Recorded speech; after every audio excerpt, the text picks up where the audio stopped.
Assalamualaikum warahmatullahi wabarakatuh.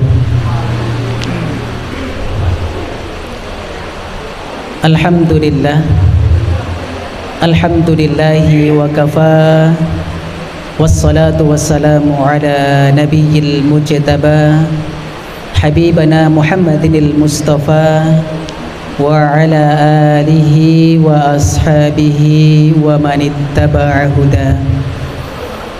Qala Allahu tabaraka wa ta'ala fil Qur'anil Karim. A'udzu billahi minasy syaithanir rajim. Bismillahirrahmanirrahim.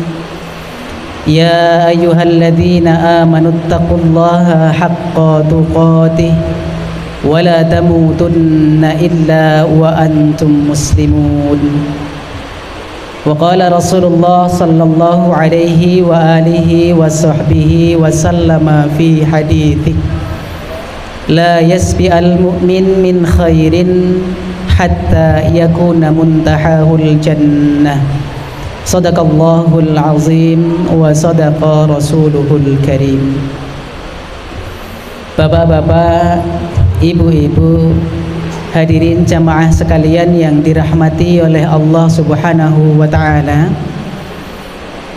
Alhamdulillah, kita senantiasa bersyukur kepada Allah. Kita senantiasa memuji Allah Subhanahu wa ta'ala dengan sebaik-baik pujian kita. Senantiasa kita memohon kepada Allah perlindungan dari jeleknya, dari buruknya niat-niat kita. Kita juga mohon perlindungan kepada Allah agar dijauhkan dari jeleknya dan buruknya amal-amal perbuatan kita. Dan mudah-mudahan Allah Subhanahu wa ta'ala senantiasa selalu menjadikan kita hamba-hambanya yang kita senantiasa melaksanakan perintah-perintahnya dan juga perintah Rasulnya, dan kita menjauhi larangan-larangannya dan juga larangan-larangan Rasulnya.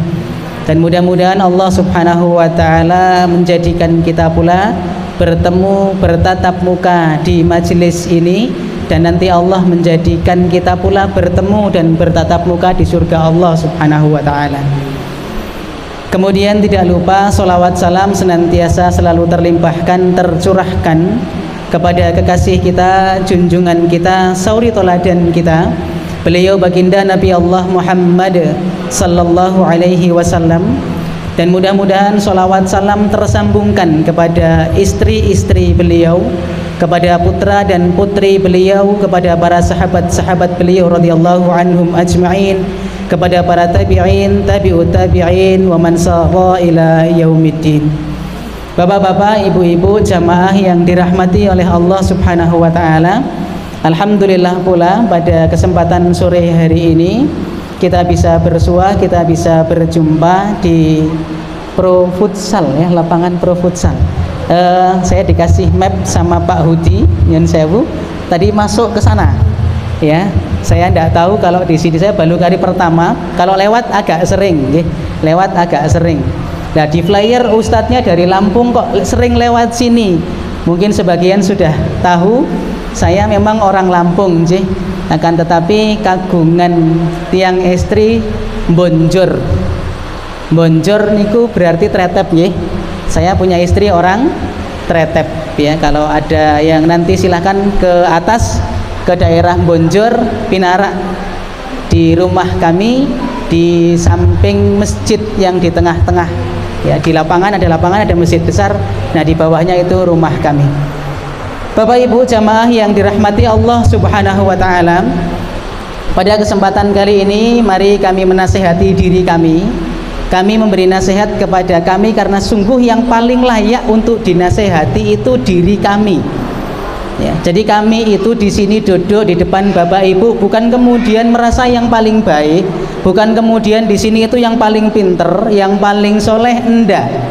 Ya. Kita bukan kemudian merasa yang paling hebat niku, enggak. Kita di sini sama-sama bertolabul ilmi, sama-sama menuntut ilmu, agar kemudian kita menjadi orang yang baik, menjadi orang yang kemudian di hadapan Allah Subhanahu wa taala itu nantinya bisa menjadi orang-orang yang bertakwa kepadanya. Bapak Ibu yang dirahmati Allah Subhanahu wa taala, pada sore hari ini Allah sudah menurunkan berkahnya kepada kita berupa hujan. Mudah-mudahan hujan tidak menjadikan kita akhirnya malas dalam kita beramal soleh. Insya Allah pahala Bapak Ibu nanti banyak insya Allah. Di mana orang-orang mungkin sore hari ini ada yang melanjutkan tidurnya. Bar asar, wayah udan, anyes, tarik selimut, melanjutkan tidurnya. Atau mungkin yang lagi santai di depan televisi nonton TV. Wes ra jaman TV, santai tengajeng HP nopo HP tengajengipun. HP tengajengipun nopo tengajeng HP? Ya, banyak yang mungkin hari ini masih di depan HP. Maka Masya Allah ya, beruntung kita. Bapak Ibu yang dirahmati Allah Subhanahu wa taala, pada kesempatan kali ini kita akan bersama-sama belajar, kita akan bersama-sama mengkaji satu materi yang sudah kemudian kami sampaikan ke panitia.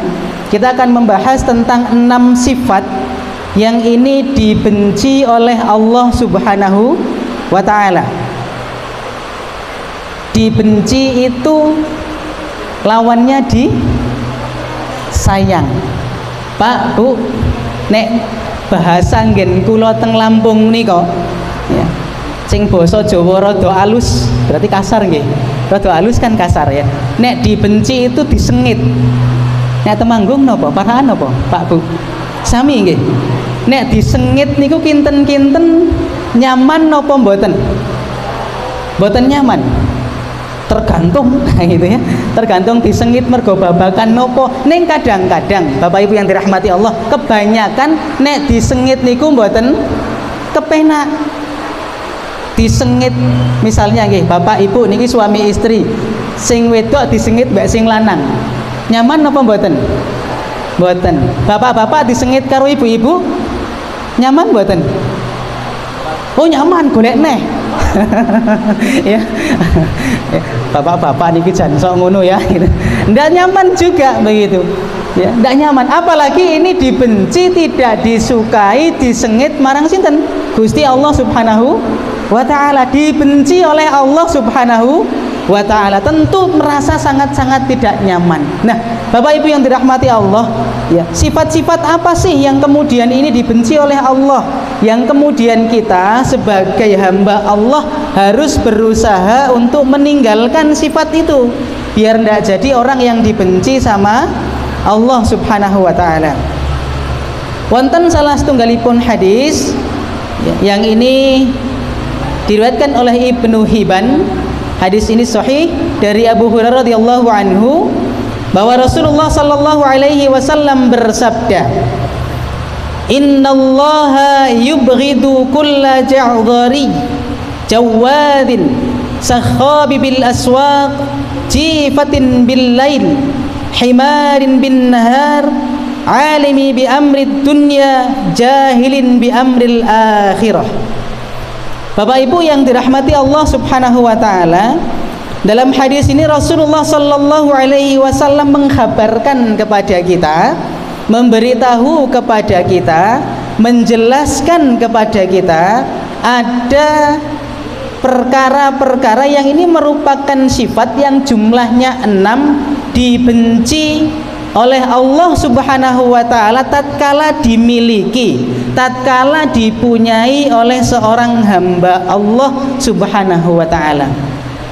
Sifat itu apa saja? Yang pertama disebutkan di sini ja'dhariyyi.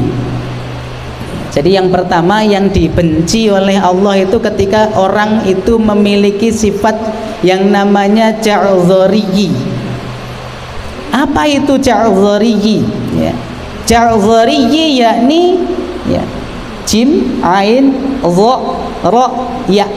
Ya. Tulisannya gitu, nggih. Ja'dhariyyi. Ya.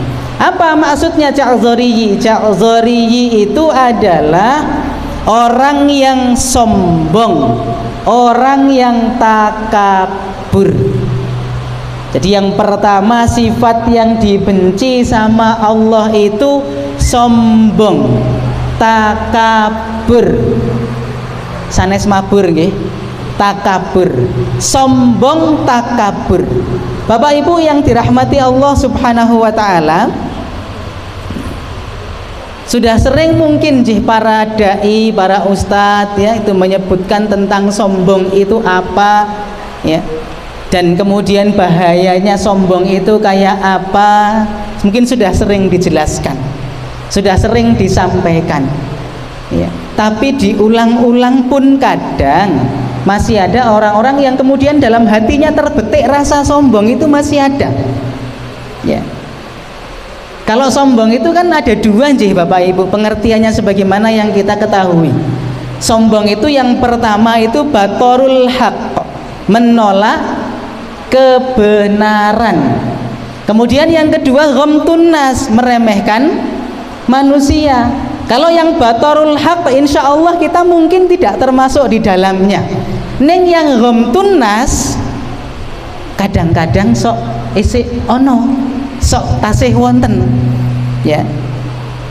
Nyun ngapunten, yang kami sering temukan itu ya, yang meremehkan manusia itu banyak ya.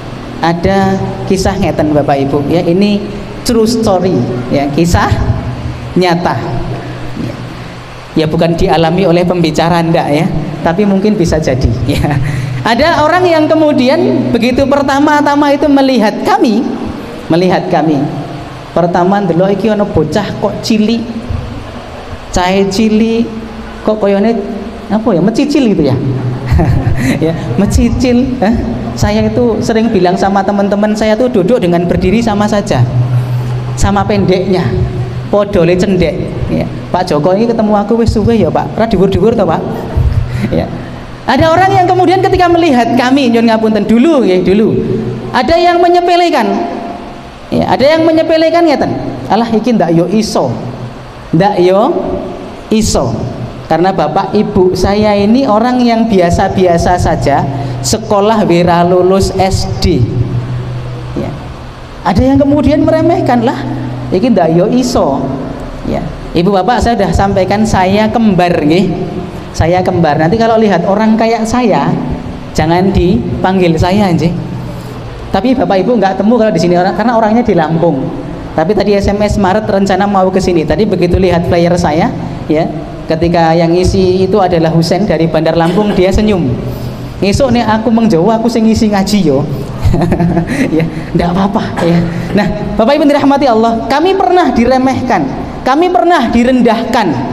Bahkan mungkin ada orang yang kemudian dia yang merendahkan itu belum tentu lebih baik daripada yang direndahkan. Ya, diomong ya, jujur di depan kami itu. Lah kowe iki wong ra duwe arep dadi apa? Ya. Dadi apa? Ya. Jujur saja mereka ngomongnya. Alah wong ra duwe dadi apa? Ya saya bilang dadi wong to. Enggak arep maleh dadi pitik kan ya ndak. Ya. Ini yang menjadi motivasi adik saya tidak termotivasi dengan itu. Saya tidak termotivasi, saya malah biasa saja. Ora apa-apa wong pancen dhewe iki yang rendah ya dinyek ya ora apa-apa kan gitu ya. Tidak masalah. Direndahkan tuh tidak masalah karena kita yang direndahkan. Kadang orang itu kalau direndahkan sok nesu nggih. Jal misalnya maaf Ustaz Tamim ya. Misalnya Tamim wis wireng, rambutnya keriting, kupingnya jepaplang, irunge pesek, urip meneh. Nah, banyak yang tersinggung kan? Iya. Kalau yang direndahkan pribadinya itu banyak yang tersinggung. Malah nesu arep jukuk nopo? Bendo barang lah. Ya. Ndak apa-apa lah, sudahlah kita direndahkan ndak apa-apa. Ya, kita diremehkan ndak apa-apa. Ya. Kita kemudian dianggap remeh itu ndak apa-apa, wong yang meremehkan aja belum tentu lebih baik dari kita, Ci. Iya. Biarkan dia kena penyakit sombong, dia kena penyakit takabur. Maaf ya, misalnya ada orang bawa sepeda motor 100 Vario 160 Pak Bambang, ya, bawa motor Vario yang baru 160 platnya masih putih, ketemu sama motor Smash tahun 2006, uninis brek, ya. Kira-kira berpotensi sombong nggak yang bawa Vario itu? berpotensi sombong. Yang naik mobil Alphard ketemu sama yang naik odong-odong, berpotensi sombong, berpotensi sombong.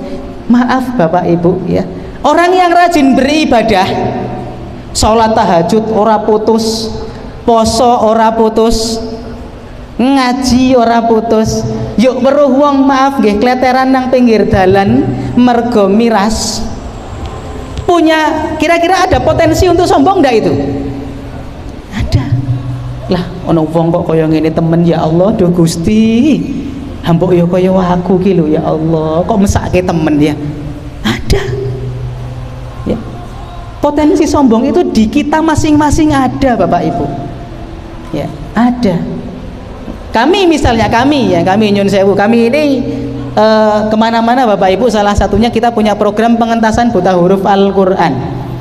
Kita itu pernah ya, Sumatera itu sudah tempat saya, kita pernah ke Kalimantan ya, kita pernah masuk ke pedalaman Kalimantan itu, Ustadz mungkin juga di Sulawesi ya, masuk di dalam-dalam begitu, Masya Allah ya. Kita kemudian ketika sholat di situ, kita mendengar bacaan imam misalnya, bacaan imamnya itu maaf ya, karena imam yang itu mungkin di kampungku biasa nih sing sergep nopo sing wonten, sing wonten nggih, sing sergep sing wonten, karena ada satu masjid itu Ustadz wong ini sing paling rajin yang masjid kejaman biyen dadekke imam raketang bacaane rada piye gitu ya.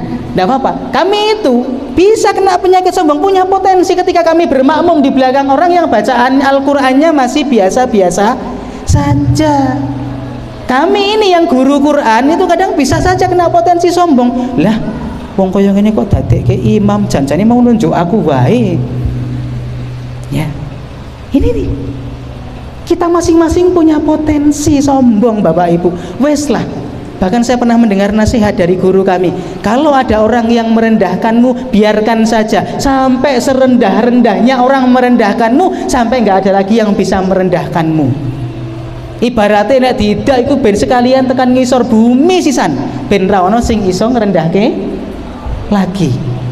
Masya Allah ya Bapak Ibu yang dirahmati Allah Subhanahu Wa Taala. Jadi sombong itu, takabur itu dibenci oleh Allah ya, dibenci oleh Allah ya. Kalau yang menolak kebenaran kan Bapak Ibu sudah tahu nggih, ada namanya Fir'aun.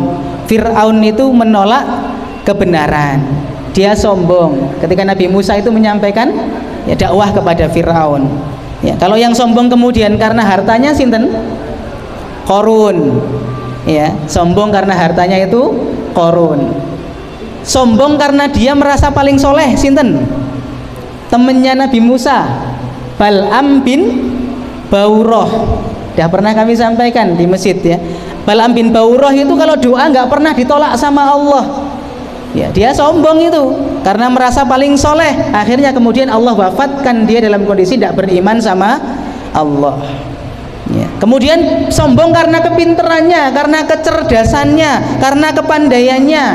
Haman ya, penasehatnya Fir'aun itu pinter, cerdas ya, tapi sombong, tidak mau menerima kebenaran. Bapak Ibu yang dirahmati Allah Subhanahu Wa Taala, dalam sebuah hadis Rasulullah Shallallahu Alaihi Wasallam memberikan nasihat kepada kita akan ancaman sombong ya. Diriwayatkan dari Abdullah bin Mas'ud radhiyallahu anhu bahwa Nabi Shallallahu Alaihi Wasallam bersabda, la yadkhulul jannata man kana fi qalbihi mithqalu dzarratin min kibr. Tidak akan masuk surga, tidak akan masuk surga yang di dalam hatinya itu terdapat kesombongan walaupun sebesar biji sawi gampangnya. Kalau Ustadz kami itu menyebutkan, Pak Jamil Azaini menyebutkan sebesar biji atom ya. Sebesar atom sekalipun itu tidak masuk surga, ancaman Allah ini ya. Lewat lisan Rasulullah Shallallahu Alaihi Wasallam. Maka jauhi sifat sombong Bapak Ibu, jauhi sifat sombong, jauhi betul ini, karena ini ngeri, ancamannya ngeri, tidak akan masuk surga kata Allah lewat lisan Rasulnya. Kita kan pengen masuk surga sih Bapak Ibu ya. Kita pengen semua tuh. Coba Bapak Ibu ya, kira-kira kita pernah enggak dalam hati kita ini terbetik rasa sombong, pernah enggak? Pernah sih, pernah ya. Beristighfar dengan Allah kalau kita itu pernah demikian itu ya, pernah. Kita semua pernah, maka beristighfar kepada Allah.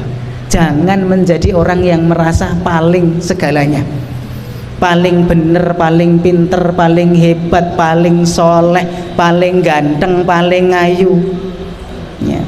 Pokoknya jangan ya, jangan sampai itu ya, ada dalam diri kita ya.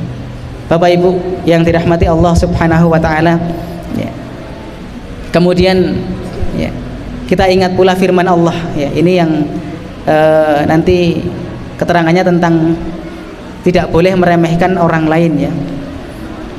Dalam surah Luqman ayat 18 ya. Silakan nanti bisa dibuka ya, dibuka Qur'annya surah Luqman ayat yang ke-18 ya.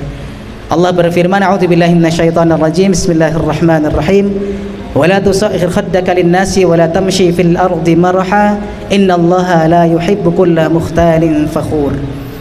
Dan janganlah kamu memalingkan mukamu dari manusia karena sombong, dan janganlah kamu berjalan di muka bumi dengan angkuh. Sesungguhnya Allah tidak menyukai orang-orang yang sombong lagi membanggakan diri ya. Ibu bapak yang dirahmati Allah Subhanahu wa taala, di sini kita tidak boleh memalingkan muka dari manusia karena kita sombong ya. Ada orang yang dulunya belum jadi apa-apa, setelah dia menjadi apa-apa dan menjadi siapa, ketemu sama temennya itu lupa bukan karena memang lupa, tapi melupakan ya. Dulu pernah ngaji bareng, pernah duduk bareng, pernah susah bareng, tapi kemudian karena dia telah jadi orang, akhirnya dia lupa dengan temannya ya. Memalingkan mukanya, jangan begitu ya. Apalagi Bapak Ibu yang dirahmati Allah, tren zaman now itu saya temukan Bapak Ibu ya, kasus di lapangan. Ada orang-orang yang merasa dia paling nyunah, ngertos Bapak Ibu, paling nyunah, paling yang merasakan apa, yang paling mengamalkan sunnahnya Nabi, sehingga ketika melihat orang lain itu semuanya salah, sombong tuh. Jadi ngapunten, saya berdiri aja, maaf Bapak Ibu, saya pernah menemukan kasus ada temen yang dia itu maaf ya, melihat teman yang lain, maaf ya, saya celananya ini di atas mata kaki, ada temen yang celananya masih di bawah mata kaki Pak Bu ya. Ketika dia sholat, dia melihat temennya begitu, langsung dia merasa iki kira bener iki ya, ra bener, kudune kaya aku, celonone yang dhuwur mata kaki, ra bener ya. Hati-hati itu ya. Bisa jadi orang itu belum paham, tidak ngerti, dan apakah kemudian itu menjadi syarat dan rukunnya sholatnya sah apa tidak sah? Enggak, dalam fikih itu tidak ada begitu ya. Ada lagi yang kemudian bilang ke saya, Ustadz maaf, itu imamnya Ustadz, gimana bacanya itu, ya Allah bagus banget, saking bagusnya saya nggak bisa menahan ketawa ya. Nah terus aku dunia sing apik, imam di kita itu kan harusnya bagus bacaannya, ya minimal kayak syekh-syekh Timur Tengah itu. Lah contohnya gimana? Ayo koyo ngono kae. Coba saya diberi contoh.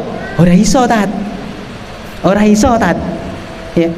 Saya pernah ada teman yang, Ustadz, nanti kalau ngimami di masjid kita itu harus bagus bacaannya Ustadz. Nanti kalau tidak bagus tidak usah diterima. Siapa yang mau nyeleksi? Saya Ustadz. Saya Ustadz, kata dia begitu. Kemudian saya jawab, Anda itu store dulu bacaan dengan teman yang lebih bagus bacaannya, kira-kira bagaimana ya. Ini sudah meremehkan orang dulu, Ustaz, jangan itu, bacaannya tidak bagus, padahal dia sendiri ngajinya juga tidak bagus.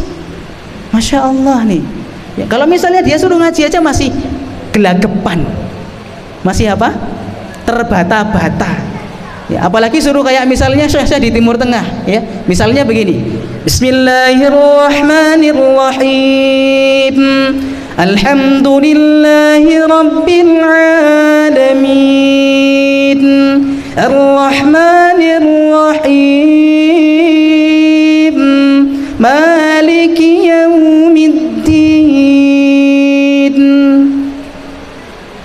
bisa. Ya, gitu sudah meremehkan yang mau kita pilih jadi imam. Cek dulu Ustadz bacaannya, siapa yang mau ngecek? Saya. Padahal moco isi a'udzubillah gitu ya. Saya temukan itu. Jangan sombong akhi, saya bilang. Jangan gaya. Ya, jangan remehkan orang-orang lain. Belum tentu mereka lebih jelek dari Anda. Ya, Masya Allah, kami temukan juga ya kasus-kasus di lapangan yang demikian itu. Maka Bapak Ibu yang dirahmati Allah, misal nanti kita sholat di masjid, kita temukan imamnya misalnya bacaannya biasa-biasa saja, jangan kita kemudian komentar lah, ah imam kok ngenean bacaan nih, aku wis biasa karo Ustadz Tamim bagus nang kene karo koyo ngene, wah udah elek temen nih mami, padahal dia sendiri baca belum tentu benar. Ya, kami temukan itu Bapak Ibu di lapangan, kasus-kasus yang demikian itu. Ada Bapak Ibu yang dirahmati Allah, ada pula yang begini, ya, yang dia itu menjadi orang-orang yang akhirnya gampang menjustis saudaranya. Ya, wah ini kayak gini, ini calon penduduk neraka ini, calon penduduk neraka, seakan-akan surga neraka itu punya dia, surga neraka punya dia, nggone mbae, ya nggone mbae dhewe, ya. Dikatakan ki neraka iki nek kaya ngene, wes pokoke neraka lah, padahal belum tentu dia masuk neraka. Ya. Bapak Ibu yang dirahmati Allah Subhanahu wa taala, ya. Kalau kita belajar dari mbahnya yang paling tidak benar itu sinten? Iblis nggih. Iblis itu kan masuk neraka karena apa? Sombong. Jadi sombongnya iblis yang menjadikan dia masuk neraka. Mau ngikuti iblis? Jangan. Maka jangan sombong nggih Bapak Ibu, karena sifat yang pertama yang Allah benci itu sombong. Ya. Ini Pak Bambang ini biasanya jenggotnya panjang ya Pak. Ini dipotong kemarin karena ada beberapa hal gitu ya, untuk kebutuhan Pak Bambang gitu. Ada saya pernah di EC Bu Pak. Saya pernah di EC. Oh, Ustadz ranti jenggot. Ustadz Tamim punya Ustadz. Ustadz randuwe jenggot. Apa ya jenggot iki penentu surga neraka apa ya? Ya. Aja ngaji mbek kae, aja ngaji mbek ustadz kae, ora duwe jenggot. Ngono tok piringan. Mergo ora duwe jenggot. Apa ya nek sira duwe jenggot iku ya ora oleh ngaji kan gitu. Masya Allah. Kami temukan banyak kasus ya. Ini banyak sekali kami temukan orang-orang yang mereka sombong. Ya entah karena kepintarannya, entah karena dia soleh dan lain sebagainya, enggak. Ya, kami temukan begitu, itu tidak boleh semua sama Allah. Kita ini siapa toh? Kita ini kan makhluk yang lemah. Kita ini makhluk yang tidak punya daya dan upaya tanpa Allah. Kita bisa pinter, kita bisa kaya, kita bisa punya harta, kita bisa kemudian punya apa-apa di dunia ini ya karena Allah kok. Ya. Saya nasihatkan ke murid-murid saya, Bapak Ibu, saya ngajar SD nggih. Saya guru SD. Itu muridnya saya ada anaknya Pak Joko itu ya. Dari mulai Mas Dilah itu dulu murid saya gitu ya. Itu saya tanamkan ke anak-anak ya. Kamu itu pinter bukan karena kamu rajin belajar, tapi karena apa? Allah. Bukan karena rajin belajar. Saya punya temen rajin belajar, namanya Mbah Toyib. Panggilannya aja sudah Mbah Toyib. Masuk pesantren bareng dengan kami, usia beliau 30 tahun.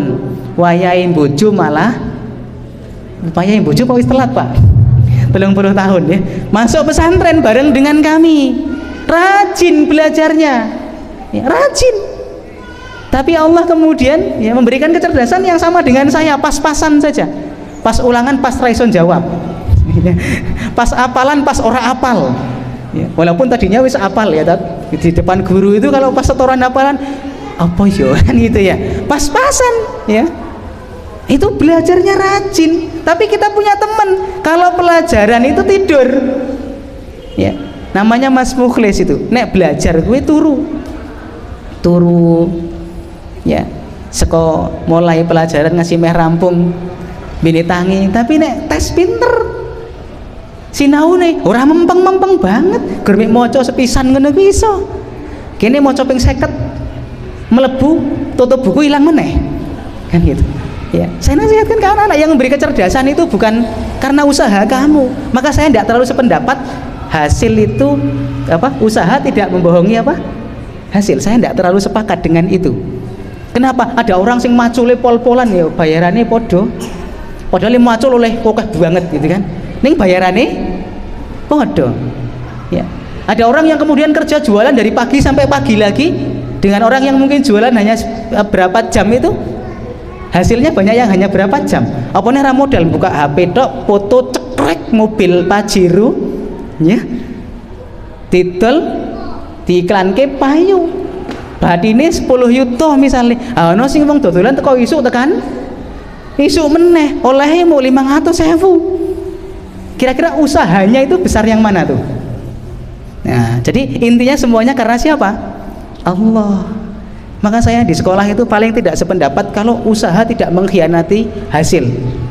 Saya bilang ke guru-guru, enggak. Saya itu kalau lomba mapsi dengan anak-anak itu usaha saya cuma ngapal, wis ngono tok. Ya. Hasilnya ya juara 1 ya ada, juara enggak ya enggak ada juga gitu ya. Karena hasil yang menentukan Allah. Maka Bapak Ibu dirahmati, karena kita ini lemah, kita tidak punya daya dan upaya kecuali tanpa Allah, jauhi sifat takabur, jauhi sifat sombong ya. Siap ya Bapak Ibu, jauhi sifat sombong ya. Insyaallah jangan sombong lagi, tidak boleh sombong, ancamannya ngeri sekali.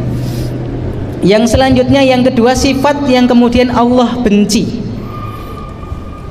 adalah jawazin. Apa itu jawazin? Jawazin itu orang yang kemudian rakus niku napa?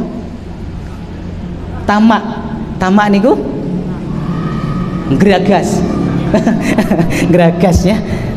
Serakah gitu ya. Pokoknya rakus dan kemudian dia sangat-sangat gandrung, sangat-sangat cinta, sangat-sangat hobi.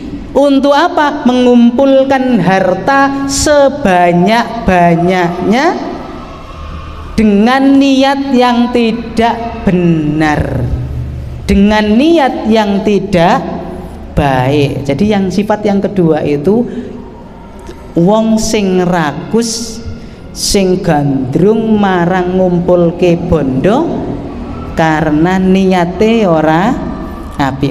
Niate itu ndak bagus lah. Niatnya itu ndak bagus, ndak baik ya. Dan kalau sudah demikian itu Bapak Ibu mesti nggak bakal peduli lagi leng golek kui halal nopo haram. Wis orang nggak teke halal haram wis ora penting. Sing penting okeh badi nih bondone oke. Ibu bapak teng paraan minyak kathah, minyak goreng kathah nggih. Regine pinten? Wonten ingkang 30. Tigang dosa wonten. Mbake kula ingkang Magelang niku ya tumbas tenggen Pak Wujud, Ustadz Wujud itu 37. Niku ngendika murah jarine. Karena yang lain jualnya 40-an. Ya. Nek teng Laris Temanggung tasih 2 liter itu 28.000. Ning jam-jaman nggih. Jam 1 siang kurang lebih sama pagi itu sekitar jam-jam setengah 11, jam 10-an. Aku ngerti, aku sok rono. Orang golek minyak loh. Ya, saya cuman jalan-jalan ngomong anak golek ke jajan anak sing ning pondok. Ya, karena pas kebetulan kelaris gitu ya, mungkin harganya sedikit miring gitu. Kok ada orang ngumpul ning pinggir-pinggir ngono kae ning daerah minyak, tak tekoki. Niki pados napa, Bu? Ngentosi minyak, Mas. Hah. Kok dinteni apa? Ah medale ora anu ben wektu dinteni. Oh nggih, kula tak nderek nggih mangke. Guyone ngoten. Aku ra melu ning ya njukuk gitu ya. Ra melu njukuk. Masyaallah. Bapak Ibu dirahmati Allah, hari ini kita temukan mungkin di TV ada orang-orang yang gemarnya menimbun barang. Ya, menimbun apa? Barang. Ya. Nek yang ditimbun itu daun, yang ditimbun mungkin sampah dapur, itu jadi kompos. Ini yang ditimbun barang, kayak macam sekarang itu minyak langka itu salah satunya karena banyak ditimbun. Saniki minyak ampun minggah regine. Ini kabar lagi ada katanya gas juga naik. bensin jarine ya arep munda, sing ra munggah harga diri. Ya. Masya Allah ya. Ini Bapak Ibu rahmatullah, ini orang-orang yang demikian itu mencari harta yang sebanyak-banyaknya. Tentu dia berpikir badan itu. Engko nek aku nimbun minyak pirang karton bar kuwi engko regane saya munggah tak dol badiku. Oke. Kan itu sudah niatnya ndak baik. Ini masuk jawatin orang-orang yang begitu itu. Orang yang mencari harta dengan cara yang tidak benar. Orang yang mencari harta dengan sesuatu yang tidak diridhoi Allah Subhanahu wa ta'ala. Ada yang demikian itu hari ini. Ya kadang gelarnya haji itu. Ya, ada. Ya. Kami aja di Lampung itu ada yang gemar ngoten. Ning haji juga katanya. Tapi gemar menimbun barang. Jangan salahkan hajinya. Tapi salahkan orang ini kenapa punya sifat yang suka menimbun barang. Ya. Pernah kejadian ada orang yang sudah nimbun barang, hurung sempet didol wis dipanggil malaikat maut. Ya, pun sowan kali malaikat maut jabat tangan ya. Yo tak jak gitu ya.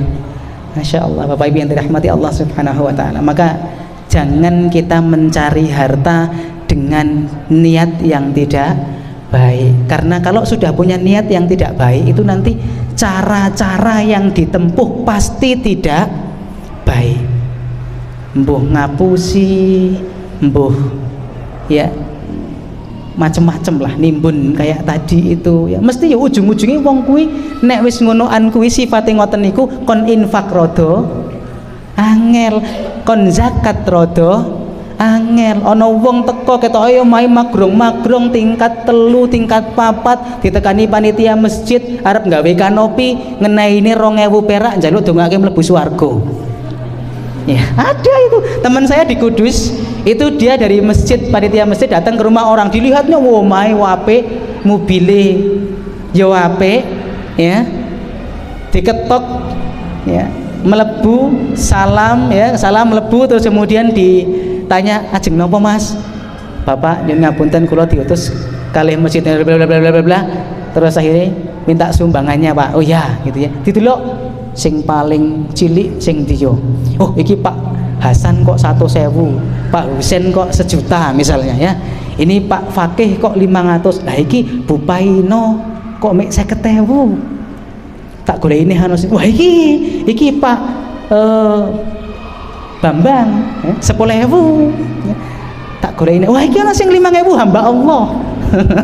Hamba Allah ya, kalau kata Ustadz Lanang itu jangan sampai kita infak namanya hamba Allah, kesanggupan insya Allah ya nanti bayarnya wallahu a'lam. Ini ya. Ya Masya Allah ya. Jadi ada yang begitu, dia nyari sampai yang paling kecil dicari, akhirnya dia ngeluarkan uang, koncone wis seneng, ya Allah iki arep menehi oke mesti jebul betul itu 2000 perak Bapak Ibu, sambil niki mas nggih saking kula dongake mlebet swarga nggih, koncone ya rada karo jengkel ngono kuwi, amin gitu kan ya. Aminnya rapati yo ikhlas gitu ya.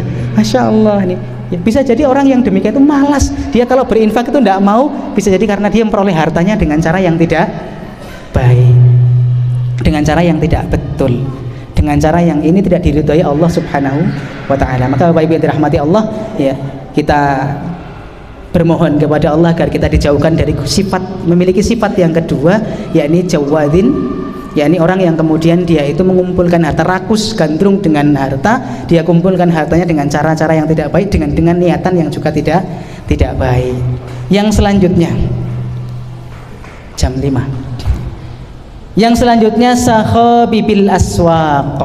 Apa itu sakhabibil aswaq? Yakni orang yang karena dia punya sifat rakus, karena dia punya sifat gandrung, sifat kemudian sangat mencintai untuk hartanya dikumpulkan dengan banyak, akhirnya dia melakukan hal yang disebut sebagai omongan-omongan yang ini menjadikan untuk tujuannya tercapai.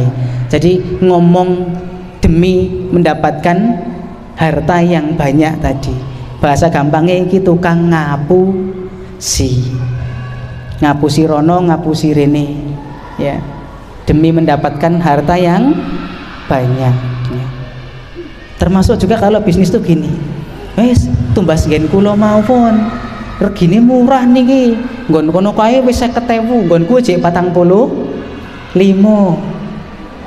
padahal sana itu harganya di bawahnya dia ngapusi ya, ngapusi. Maka pedagang itu masya Allah saya ingat ya, kalau kita nggak tahu fikih jual beli ya, itu Umar itu dulu memberi nasihat kalau nggak paham fikih jual beli jangan jualan ya, karena dikhawatirkan kalau jualan itu nanti dia ngapusi orang ya, ngapusi orang. Maka ini orang yang sakhabi bil aswaq ini orang yang kemudian dengan omongannya dia berbohong untuk mendapatkan harta sebanyak-banyaknya. Karena apa? Karena sebab rakus, karena sebab gandrung untuk mengumpulkan harta. Yang selanjutnya, yang keempat, sifat yang keempat yang kemudian Allah benci adalah jifatin bil laili.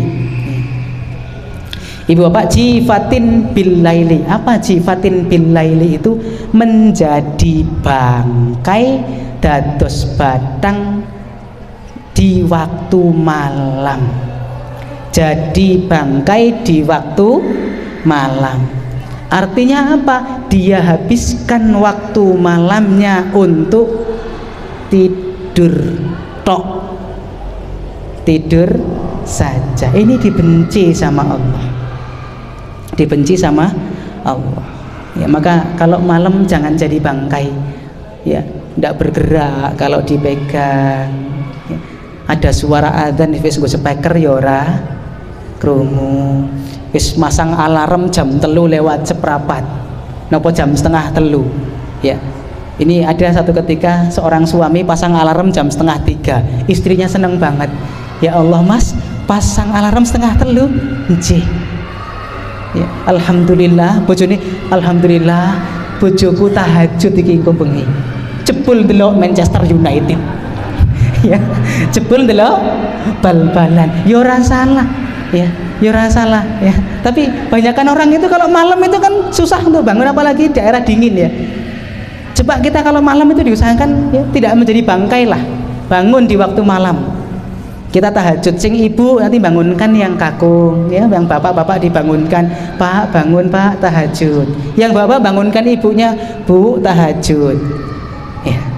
Nanti kalau bangun semuanya sholatnya bareng ya, ya sudah usah panjang-panjang, sing dihafal bapak itu apa dibaca. Kalau udah hafal boleh baca Quran, boleh. Istri saya itu dulu pernah ya beberapa kali saja ketika saya memang agak sedikit apa rodo seneng gitu ya, rodo seneng nek dibangun sing wedok itu, kemudian yuk tahajud ya, ayo kita bangun, kemudian mau tahajud bareng, iya tidak ada salahnya kita tahajud bareng, tapi ya enggak setiap hari. Saya dengan istri ya tahajud bareng, yuk nanti siap-siap ya, siap-siap apa, insya Allah pendek-pendek kok yang dibaca ya. Pertama saya cuma baca yang kul saja, kul ya ayyuhal kafirun, kul huwallahu ahad ya, 2 rakaat pertama. Nanti yang berikutnya agak panjang ya, agak panjang. Saya mulai di Al-Baqarah ya, yang 1 sampai 5 kan agak panjang tuh. Habis itu saya tambahi lagi dikit dengan 5 ya. Lama-lama saya agak panjang dikit ya, 1 halaman dibagi 2 ya. Lama-lama ini mau 1 halaman 1, saya baca loh, saya baca kan gitu. Saya baca 1 halaman 1 rakaat, ya dicoba. Ya, dicoba. Lama-lama istri, ya ojo dovu ya. Ha ngopo? Kesel. Kesel gitu ya. Kalau sholat kita masih kesel, ya lumrah manusia kok ya. Lumrah ya, masya Allah. Istri saya ya udah, kalau besok kalau tahajud kalau bisa bareng dengan saya nanti biar agak sedikit panjang, kalau enggak nanti dengan saya ya pendek ya. Kalau panjang, kalau pendek, masya Allah ya. Malam coba ibu bapak kita bangun, karena di waktu malam itu kita ada waktu yang paling baik untuk beristighfar kepada Allah. Kapan? Waktu sahur. Waktu sahur itu banyak-banyak istighfar ya. Kalau sekarang itu banyak orang yang bangun malam cek HP turu meneh, delok story kancane turu meneh ya, ada ya. Di sini ndak, insya Allah sini rajin tahajud kok ya, di malam hari rajin bangun insya Allah ya. Nah Bapak Ibu yang dirahmati Allah, maka kita jangan menjadi orang yang punya sifat ini ya, kayak bangkai di malam hari. Dia tidak melakukan sholat di malam hari, minimal itu witir lah Bapak Ibu, minimal witir 1 rakaat saja cukup 1 rakaat saja, jangan 3 rakaat, kalau tidak kuat 1 rakaat saja gitu. Yang selanjutnya yang kelima, himarin bin nahar, ya, menjadi keledai di siang hari. Maksudnya apa menjadi keledai di siang hari itu? Menjadi keledai di siang hari, keledai itu kan binatang, identik hanya memikirkan apa? Makan. Identik hanya kemudian yang diurusi masalah perut, perwetengan, ya. Dia kemudian sibuk ke sana kemari itu mencari menu-menu makanan yang kemudian itu hanya karena menuruti nafsu makannya saja, untuk kemewahan dirinya saja. Kalau sudah makan di warung tertentu kemudian selfie cekrek, diposting, alhamdulillah saya bisa makan di warung steak and shake yang gitu ya, alhamdulillah meneh ngarepe kan gitu. Besok lagi seperti itu. Jadi hobinya itu hanya kemudian mengurusi masalah perut, kayak keledai, ya. Padahal Bapak Ibu yang dirahmati Allah, ya, orang-orang yang demikian ini, ya, sangat dibenci oleh Allah. Hanya memperturutkan hawa nafsunya yang kemudian itu karena dia merasa mewah, ya. Kan sekarang lagi viral ya, ada beberapa artis-artis dadaan itu yang kemudian ini makannya orang miskin kan gitu ya. Ada ya, dia lihat ini makannya orang kaya itu kayak gini gitu kan. Kemarin yang baru terkenal perempuan itu siapa namanya saya nggak tahu itu. Ya, pamer nek wong sugih iki mangane kaya ngene, nek wong kiri ya ning warung sate pinggir dalan kae gitu. Ada yang begitu, masya Allah ya. Nih, kita jangan jadi keledai ya di siang hari. Saya singkat saja. Yang selanjutnya, yang keenam, yang terakhir, alimi bi amrid dunya, jahilin bi amril akhirah. Dia itu faham, dia itu ngerti, pandai dalam urusan-urusan dunia, tapi dia tidak pandai, dia tidak mengerti, bodoh dalam urusan-urusan akhirat. Dia bodoh dalam urusan-urusan yang kemudian berurusan dengan masalah din, masalah agama. Pinter, termasuk juga dia pinter matematika, pinter fisika, pinter biologi, pinter bahasa Inggris, pinter ilmu-ilmu umum, tapi dia nggak ngerti sholat. Dia tidak paham itu sholat, tidak bisa sholat dengan baik, tidak ngerti puasa. Ada orang kayak gitu, ada. Ada orang yang kemudian pinter masalah ilmu dunia tapi tidak ngerti sama sekali ilmu akhirat. Sholatnya tidak ngerti. Ada yang kemudian tanya, Ustadz sudah hafal berapa juz? Hafalannya, oh ada sudah 30 juz kami hafal. Loh, Ustadz berarti kurang berapa juz lagi yang dihafal? Yang tanya profesor itu, ya, bukan tanya ke saya tapi tanya ke orang gitu ya. Masya Allah. Ini kan ada orang-orang yang demikian itu. Padahal Bapak Ibu dirahmati Allah, kita kan diperintahkan untuk menuntut ilmu kan. Perintah thalabul ilmi fardhatun ala kulli muslim, ini ilmu yang kaitannya dengan urusan-urusan agama, urusan-urusan din kita. Ilmu-ilmu yang mahdhah lah. Kita ngerti sholat, kita ngerti puasa, kita ngerti zakat. Apalagi sebentar lagi kita masuk bulan Ramadan, 30 hari lagi atau berapa ini? 30-an ya. Nah, kita harus ngerti itu fikih Ramadan bagaimana. Ya. Fikih Ramadan bagaimana? Kemarin ada yang tanya ke saya, Ustadz, kalau kita misalnya pas sahur Ustadz, dan kita mendengar azan waktu subuh, berarti itu sudah waktu apa? Fajar. Terus kita melanjutkan makan lagi Ustadz, ya, itu hukumnya gimana? Saya jawab, ada perbedaan pendapat, tapi lebih amannya jenengan nggak usah melanjutkan makan kalau sudah dengar azan subuh, karena itu sudah masuk waktu fajar, sudah habis waktu sahur. Kan ada yang ngenteng ke rapopo azan burung ko mat, hati-hati itu ya, puasanya bisa batal. Maka nanti ngerti fikih puasa, insya Allah di sini banyak para asatid, nanti kita persiapan untuk kemudian bagaimana puasa agar puasa kita nanti menjadi puasa yang benar, puasa yang baik. Bapak Ibu yang dirahmati Allah Subhanahu wa taala, sebelum nanti kita akhiri ya, ini materi nanti bisa di share ya, nanti bisa kita kirim insya Allah, biar nanti untuk jadi perbendaharaan kalau suatu saat pengen dibaca lagi nanti bisa kita berikan. Dari Bapak rahmati Allah Subhanahu wa taala, ini kita masuk di bulan Sya'ban. Rasulullah Shallallahu alaihi wasallam itu ketika Sya'ban itu datang, itu beliau menjadi, kata Ibunda Aisyah radhiyallahu anha, itu menjadi orang yang kemudian dia memperbanyak puasa. Tidaklah kemudian kami dapati Rasulullah berpuasa sebulan penuh kecuali pada bulan Ramadan, dan tidaklah kemudian kami dapati Rasulullah SAW itu banyak berpuasa kecuali pada bulan Sya'ban. Maka ini sudah Sya'ban, mari kita manfaatkan ya di bulan-bulan ini agar kita menjadi orang-orang yang kemudian mengikuti baginda SAW dalam perilaku sunnah beliau. Dan Bapak Ibu yang dirahmati Allah Subhanahu wa taala, nanti mudah-mudahan dengan kita sering berpuasa di bulan Sya'ban, kita menjadi orang yang kemudian ketika Ramadan datang sudah terbiasa dengan puasa, tidak kaget lagi. Bapak Ibu yang dirahmati Allah, demikian yang bisa kami sampaikan pada pertemuan kali ini. Ada 6 sifat yang dibenci oleh Allah Subhanahu wa taala. Yang pertama adalah ya ja'udhariyi, yaitu sombong, ya takabur. Kemudian ada jawadin, yaitu orang yang rakus dan gandrung untuk mengumpulkan harta sebanyak-banyaknya dengan niatan yang tidak baik. Kemudian yang ketiga ada sakha bibil aswaq, orang yang kemudian karena rakus gandrungnya kepada harta benda, kemudian ia menggunakan omongannya untuk mendapatkan harta benda, tidak peduli halal atau haram. Yang selanjutnya ada jifatin bil lail, menjadi bangkai di malam hari, tidak bangun untuk sholat. Kemudian yang kelima himarin bin nahar, menjadi keledai di siang hari, hanya dipikirkan itu makan-makan saja karena ingin menunjukkan kemewahannya. Dan yang terakhir yakni orang yang punya sifat pandai dalam urusan dunia, pandai dalam perkara-perkara dunia, tapi dia bodoh dalam perkara-perkara akhirat. Bapak Ibu yang dirahmati Allah Subhanahu wa taala, ini yang bisa kami sampaikan, dan kita akhiri pertemuan kali ini dengan kita berdoa kepada Allah Subhanahu wa taala.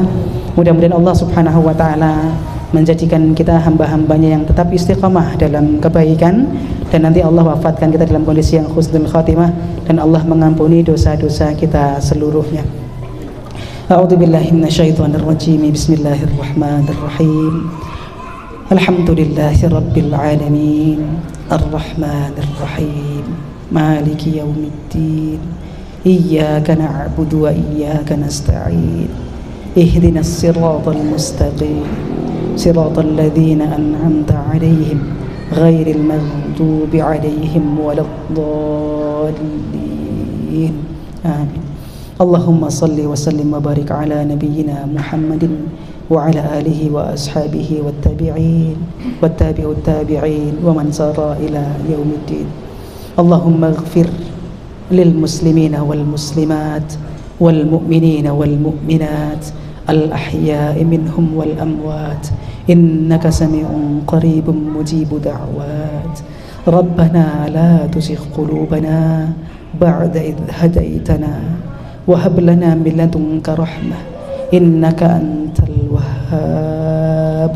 Ya musarrifal qulub sarrif qulubana ala ta'atik, wa ya muqallibal qulub thabbit qulubana ala dinik.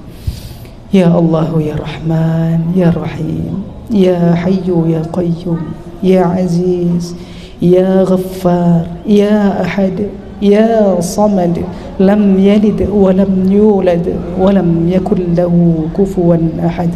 Ya Arhamar Rahimin, ya Arhamar Rahimin, ya Arhamar Rahimin. Kami hamba-hambamu yang lemah ya Allah, kami hamba-hambamu yang pada sore hari ini berkumpul di tempat ini semata-mata mencari ridho-Mu ya Allah. Maka ya Allah ya Rahman ya Rahim ya Ghafur, kami mohon kepada Engkau ya Allah, ampunilah kesalahan-kesalahan kami, ampunilah dosa-dosa kami, ampunilah segala keburukan-keburukan dan kejahatan yang pernah kami kerjakan ya Allah. Ya Allah ya Rahman ya Rahim ya Ghafur ya Ahad, kalau tidak kepada Engkau ya Allah kami mohon ampun ya Allah. Lantas kepada siapa lagi ya Allah kami mohon ampun ya Allah. Ya Allah ya Rahman ya Rahim, kami juga mohon kepada Engkau ya Allah, ampunilah kesalahan-kesalahan kedua orang tua kami ya Allah. Ampunilah kesalahan-kesalahan dan dosa mereka ya Allah. Ya Allah ya Rahman ya Rahim, ya Hayyu ya Qayyum, ya Aziz, ya Ghaffar, izinkanlah kami ya Allah sebagai seorang anak, agar kami bisa berbakti kepada mereka ya Allah. Ketika mereka masih hidup ya Allah, izinkan kami untuk menunjukkan bakti kami ya Allah. Jauhkanlah lisan kami dari keburukan-keburukan kepada mereka ya Allah. Ya Allah ya Rahman ya Rahim, kalau di antara mereka telah meninggal salah satu atau keduanya ya Allah, kami mohon ya Allah, ampunkan dosa mereka dan tempatkan mereka di tempat yang terbaik ya Allah. Ya Allah ya Rahman ya Rahim, ya Aziz ya Ghaffar ya Badi' ya Sami', kami mohon pula ya Allah, ampunkan dosa-dosa kaum muslimin ya Allah, ampunkan dosa-dosa dan kesalahan saudara-saudara kami ya Allah. Ya Allah ya Rahman ya Rahim, ya Hayyu ya Qayyum, ya Aziz ya Ghani, berikanlah kepada kami rizki yang halal ya Allah, rizki yang tayyib ya Allah. Berikanlah kami rizki yang cukup untuk kami ya Allah, dan jadikanlah kami hamba-hambamu yang pandai bersyukur atas nikmat-nikmatmu ya Allah. Ya Allah ya Rahman ya Rahim, ya Hayyu ya Qayyum, ya Aziz ya Badi'u ya Sami', yang maha pendengar permohonan dan juga doa-doa kami, jadikanlah kami hamba-hambamu yang soleh, jadikanlah putra dan putri kami anak-anak yang solih dan solihah, menjadi penyejuk bagi mata kami, menjadi penolong kami di akhirat kelak ya Allah ya Rahman ya Rahim. Ya Allah ya Rahman ya Rahim, jauhkanlah negeri kami dari keburukan-keburukan ya Allah. Jauhkanlah kami dari pemimpin-pemimpin yang tidak bertanggung jawab ya Allah. Ya Allah ya Rahman ya Rahman ya Rahim, ya Hayyu ya Qayyum, ya Aziz, berikanlah kepada kami hidayah ya Allah, dan tetapkanlah hidayah itu dalam diri kami ya Allah. Allahumma inna nas'alukal huda wat tuqa wal afafa wal ghina. Rabbana atina fid dunya hasanah wa fil akhirati hasanah wa qina adzaban nar. Wa sallallahu ala nabiyyina Muhammadin sallallahu alaihi wasallam. Subhana rabbika rabbil izzati amma yasifun wa salamun alal mursalin walhamdulillahi rabbil alamin. Assalamualaikum warahmatullahi wabarakatuh.